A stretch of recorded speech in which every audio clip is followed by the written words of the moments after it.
Hello everyone! Good morning! Are you all excited with our tour? I can hear you! Are you all excited? Okay, well me too. Let us first to do head count to know if we are complete. 1, 2, 3, 30. Okay, we are complete. But before we begin, let me first welcome you all in the beautiful province of Nueva Vizcaya. In behalf of Yachts and Tours, I am Muhammad Jasser Abdul Nabi, but you can call me Jazz. I am your official tour guide for today who will give you 7,107 reason to smile. And with me is our very friendly coach, Captain Kuya Jake. Say hi to Kuya Jake. Great! We will be your companions for the rest of the day. You can always approach us if you need any help. But before we proceed, there are some friendly reminders and safety precaution that I want you to know so that our tour will be smooth, flowing, and hassle-free. So kindly keep in mind my reminders. First, synchronize the time with me, my time, so that no one will be left behind. The time with me is 9 a.m. Second, I have with me my whistle. If you hear me whistle once, that means we are going to line up in a front of bus because we are heading to our next stop. Third, I have with me a flag which I will have to locate me easier. Fourth, I also have with me a first aid kit in case of emergency. And last, observe a body system, walk in pair so that no one will get lost. So, we are about to start our exciting tour. Are you guys ready? Alright, here we go. We are now ready to go. May we have the final count? 1, 2, 3. So we'll have in all 30 tourists, visitors plus me, your tour guide. Let me just give you a review about our itinerary for today. We are now leaving our jump off point which is the capital. Our first destination will be a people museum and library. Adjacent to it is St. Dominic Cathedral. After visiting the cathedral, we will pass through the bay, walk going to the citrus alley. Then, we will go to the Tatins, leisure farm and resort, then back to the provincial capital. I will give you a brief history. Nueva Vizcaya. Nueva Vizcaya is a beautiful land every Novo Vizcayano is justified proud of. It is a former territory of the vast Cagayan Valley and often referred to the as lowland Baguio because of its pleasant climate. Before we some parts of the province are parts of Isabela, but it was then turned into the political military province due to the order of the alcalde mayor of Cagayan. The name was derived from the Spanish province in the Basque Country. Its people and culture are truly a melting pot due to the migration of various ethnic groups from nearby provinces.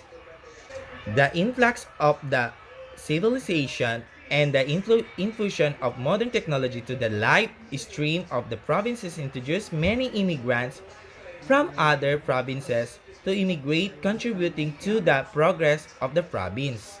Now, on your left in the Savor Inn, one of the well-known and the best accommodation facilities we have in the province. We also have their restaurant which is the Quadro and Bar.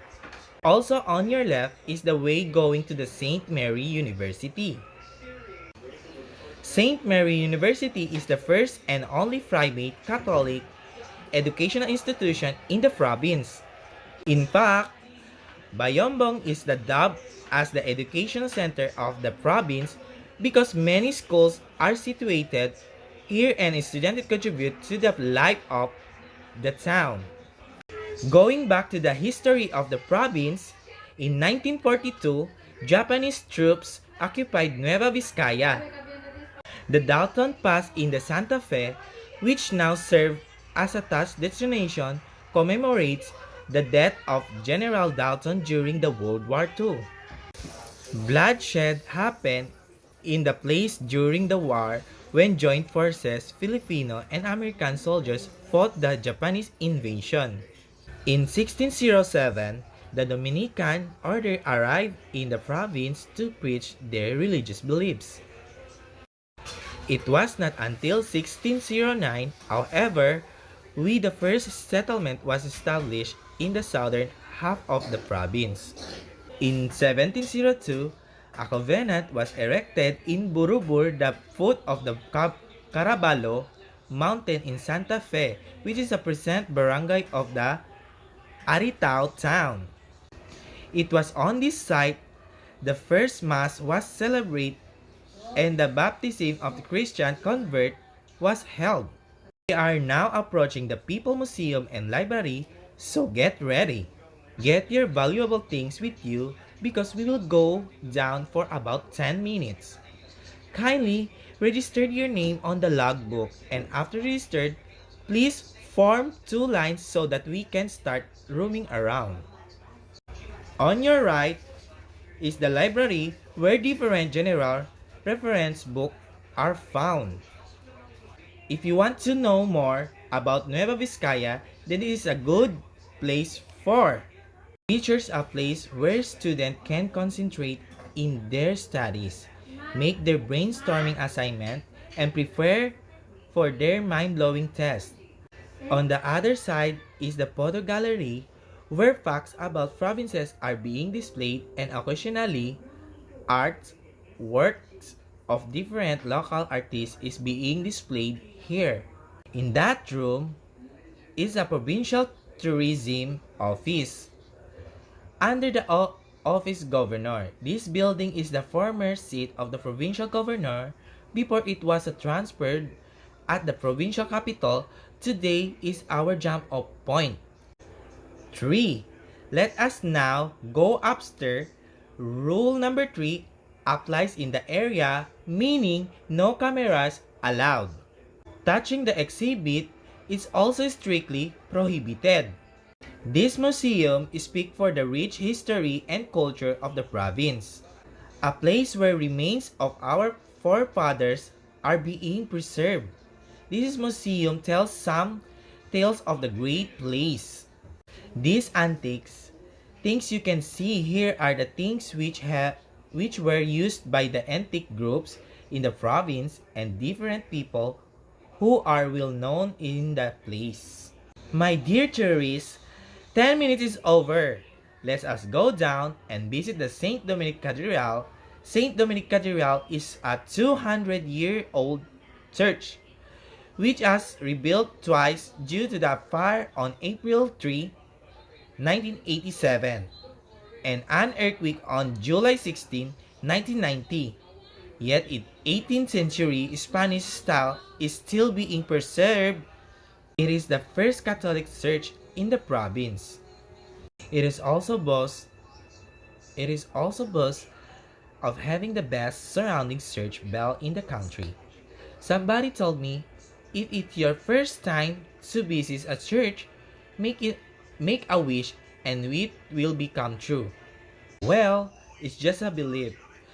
But as a people say, there's nothing wrong if we do it. Visitors, I am giving you another 10 minutes to roam around, take a picture, and offer your prayers. Again, I'm reminding you that solemnity is required, so refrain the making any unnecessary noise. Time's up. Let's go back to the bus. Is everybody here now? Kindly check your bodies. Let's go, Kuya Jake. Okay, our next stop is the Citrus Alley. Aside from the destination that we have visited and we are still bound to visit, Nueva Vizcaya has many other tourist spots that you can still visit. Places that will make you sigh. Too bad to miss it. We also have a Kapisahan Cave, the fifth longest cave system in the Philippines and ranked one of the best. Considered geology's paradise due to its varying rare calcite formation and unique stalagmite and stalactite formation. Within its 4-kilometer length is a subterranean river. The very cold water is usually just a knee deep, but there are times when it's up to the waist and even up the neck, so be prepared to the climb. Crawl like a soldier, walk like a duck, and make yourself fit small holes. Next, next is a Mugan Falls, 35-foot 2 levels falls with a swallow catch basin of refreshing mountain spring interestingly located between two mountains. Trek is over stream and rivers emanating from the falls. Enjoy trekking, exploration, swimming, fishing, and cultural immersion aside from the Saint Dominic Cathedral we also.